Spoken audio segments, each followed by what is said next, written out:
aussi, j'espère que vous allez bien. Moi, en tout cas, je vais super bien. J'espère que vous avez aimé les anciennes vidéos. Si vous êtes nouveau sur ma page, n'hésitez pas à vous abonner et activer la cloche de notification pour ne rien rater. Aujourd'hui, on va faire une story time. Story time. Je sais pas comment prononcer ça. Story time. Non, là, vraiment, je ne sais pas. Alors aujourd'hui, je vais vous raconter une histoire qui m'est arrivée il y a de cela quelques années.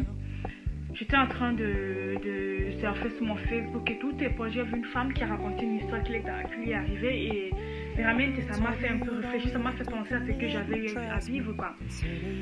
Donc il y a de cela quelques années, j'étais au pays, j'avais fait mon baccalauréat, mais le bac est sorti, j'étais au Cameroun. Les Camerounais le savent, au Cameroun du Nord, parce que je suis Camerounaise.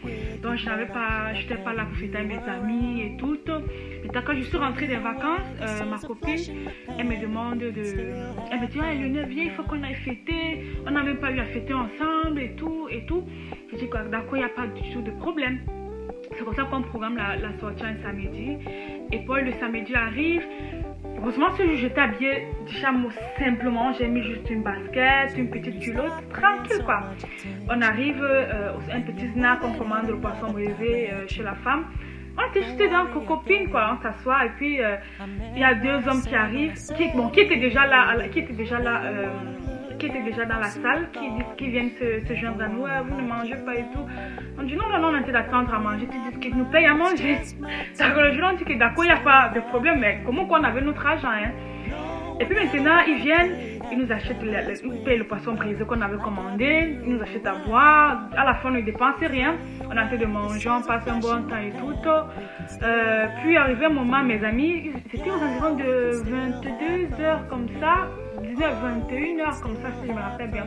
J'ai mes amis qui m'appellent, Lionel, tu es où? Est-ce qu'on peut se voir? Et tout, je dis que moi, je suis à tel endroit avec telle personne. Et puis ils me disent, ah alors on a fait un petit chill, c'est comme ça qu'on appelle les chill, les petites fêtes en groupe, en cramé. Je dis, ah d'accord, ça tombe bien. Alors vous êtes à quel niveau? C'est pour ça qu'ils nous disent où ils sont. Et puis maintenant ma copine et moi, elle dit, ah viens, on part avec nos amis, on prend un peu d'air et tout. Elle dit d'accord. Maintenant les deux hommes qui étaient là, on les dit non, nos amis nous appellent et tout. Ils disent, est-ce que vous pouvez laisser vos numéros de téléphone et tout? On les fout numéro de téléphone, ce je me rappelle trop bien. On stoppe le snack. À la fin, on n'a même pas dépensé rien, mais on avait notre argent. On stoppe maintenant le taxi, on descend maintenant. Quand on arrive à l'endroit où on attendait nos amis, je les appelle, je dis que bon, nous sommes là à la sortie, est-ce que vous pouvez venir nous chercher tout? Maintenant, le temps qu'on attend que nos amis arrivent, il y a les hommes qui sont en train d'entrer dans le snack. Ils nous regardent d'abord, ils nous déshabillent du regard et tout. Ma copine, on est là, on attend seulement. Et puis maintenant, un de mes amis vient alors, Lionel vient, il nous amène au snack. Quand on arrive maintenant au snack, on entre au snack, bon, on s'assoit. Les deux hommes, on se rend compte que les messieurs sont encore au même snack que nous. C'est comme ça, ma copine et moi. On ne prêtait pas attention du tout à ce genre vraiment. Et puis après maintenant, les hommes là se joignent, ils disaient que est-ce qu'ils peuvent se joindre? Ils étaient un peu plus âgés que nous, peut-être de 6 ans. 6 ans comme ça. Et qui peut se joindre à nous et tout. Bon, on était en groupe, on était tellement avec des amis.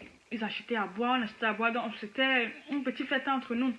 Voilà, maintenant, le moment arrive où on veut rentrer. Le moment arrive où on doit rentrer à la maison. Ma copine, vu qu'on était un peu plus proche d'elle, elle me dit, ah, non, nous sommes véhiculés. Est-ce qu'on pourrait vous accompagner et tout? Non, on ne voit aucun inconvénient. C'était aux environs, je sais pas, de 2 heures comme ça, si je me rappelle plus bien. 2h30, on dit bon, on ne voit pas d'inconvénient et tout.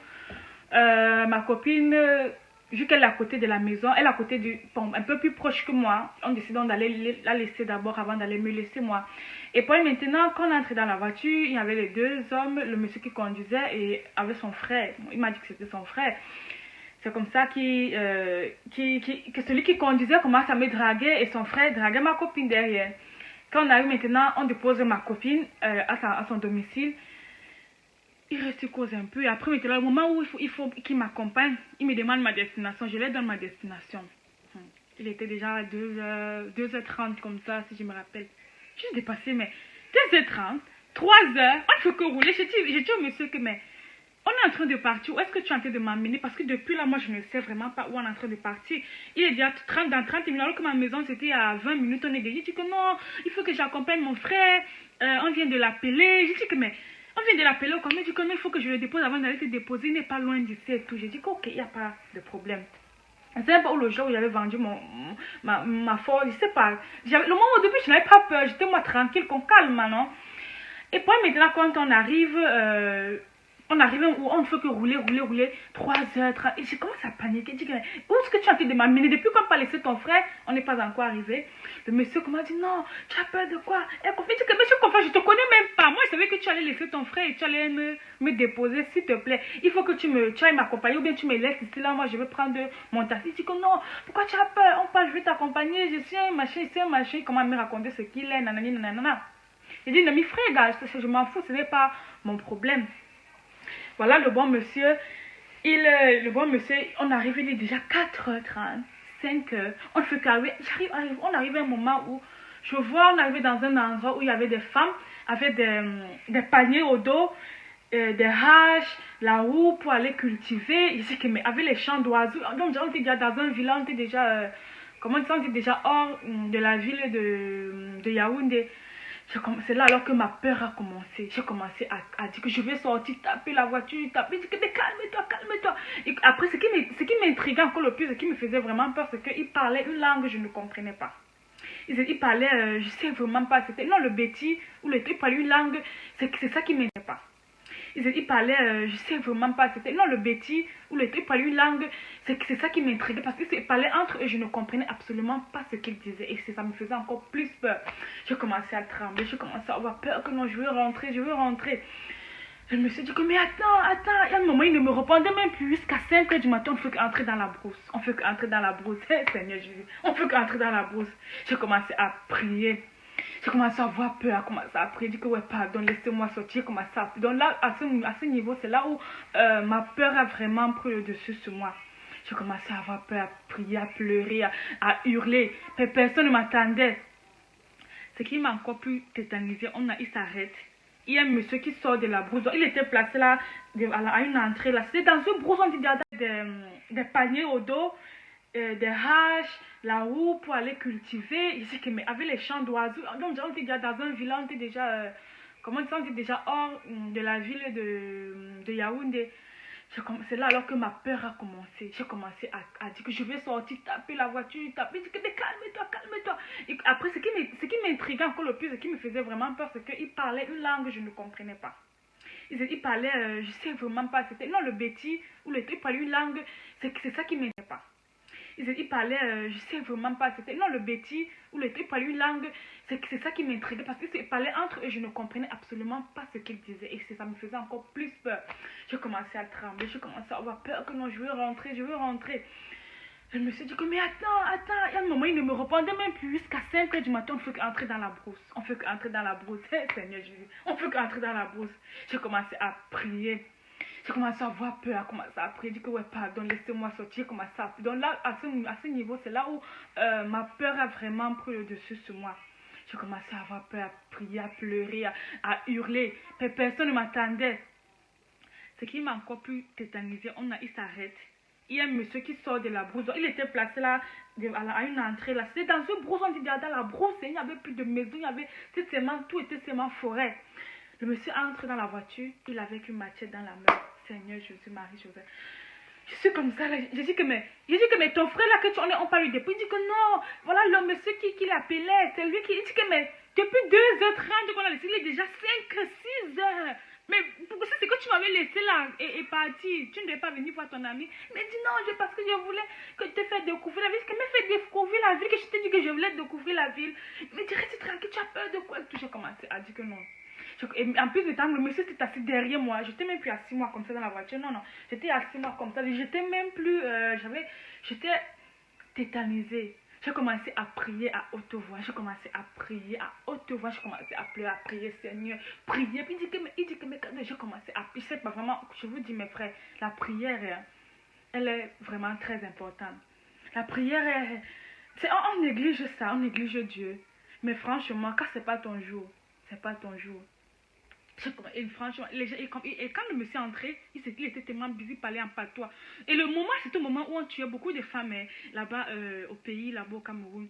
Donc, dans ma tête, je voyais déjà ma mort. Je voyais que non, on m'a déjà tué. Et j'ai prié devant eux, dit que Seigneur, c'est mon jour aujourd'hui. Vraiment, je te demande de parler, commencer à me confesser. Non, j'ai commencé à me convaincre que Seigneur, je te demande pardon. Accueille-moi dans ta demeure. Je demande pardon à ma famille, je demande pardon à ceci, ça. J'ai commencé à demander pardon, les pardons, même que je sais pas demander. Je suis même partie regarder sur mon arbre généalogie pour regarder vraiment tous les gens qui ont offensé pour demander pardon. Donc j'ai commencé à.